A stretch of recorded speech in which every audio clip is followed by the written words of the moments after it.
carwa ganacsiyeedkan ay soo qaban qaabaysay ruuta ganacsiga ee Somaliland waxa ka soo qayb galay dhammaan ganacsato kala duwan oo ka kala socotay wadamada Geeska Afrika iyo meelo kamid ah caalamka waxaana ganacsatadu halkaas ay ku soo bandhigeen adeegyada kala duwan iyo badeecadaha kala duwan ay iibiyaan isla markaasna waxay sharaxeen oo ay goobta ku soo bandhigeen noocyada kala duwan ee adeegyadaasi ay ka kooban yihiin iyadoo oo ay u badnaayeen cuntooyinka kala duwan ee wadanka ka soo baxa oo ay ganacsatadu badankoodu halkaas ku soo bandhigeen halka ganacsatada kala duwan ee caalamka iyo wadamada jaarkuna ay ku soo bandhigeen adeegyada kala duwan ee ay iibiyaan waxaana shirkan diiradda lagu saarayaa mowduucyada ku saabsan sidii loo dhisi lahaa xiriirka ganacsi oo xooggan u dhaxeeya Somaliland iyo Geeska Afrika iyo meelo kamid ah caalamka shirkani waxa lagu soo bandhigay fursado ganacsi oo ka bannaan dalka Jamhuuriyadda Somaliland ugu horeyn waxa halkaas ka hadlay gudoomiye ku-xigeenka ruuta ganacsiga ee Jamhuuriyadda Somaliland Jamal Aidid Ibrahim barnaamijkan benefitkan aan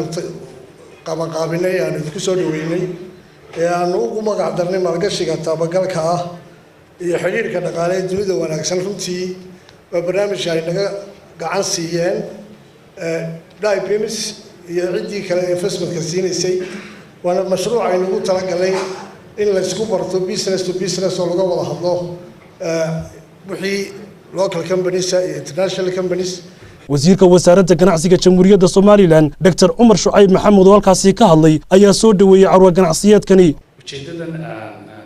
shirkan ay isugu nimay ganacsi runtii wuxuu ahaa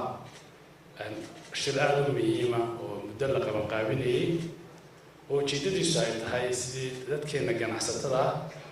iyo dadka ajnabiga ah ee ganacsatada ay isugu xidhmi lahaayeen ay isu wadaarsan lahaayeen xog ay isu wadaarsan lahaayeen runtii waxqabad buura waayo maanta waxaynu u baahanahay nabadgelyo wanaagsan waddankeenu waxaynu haynaa maxay tahay chance fara badan oo u baahan waddankeena laga maalgashado marka si ay soo jiidano ummadda maxay tahay ummadda international community-ga waxaan u baahanahay inaan ku xidhanno dunida inteedii kale wasiirka wasaaradda arrimaha dibadda Jamhuuriyadda Somaliland Dr. Saad Al Shire oo luqadda Ingiriisiga ku hadlayay isla markaasina ku soo bandhigay khudbad aad u dheer oo dhinacyo badan taabanaysa ayaa wuxuu sharaxay maalgashiga dhinaca ganacsiga iyo fursadaha kala duwan ee ka bannaan dalkan Jamhuuriyadda Somaliland iyo siday mar kasta u soo dhaweynayaan cid kasta oo u baahan The role of the government is not so much as to create employment or generate wealth. The role of the government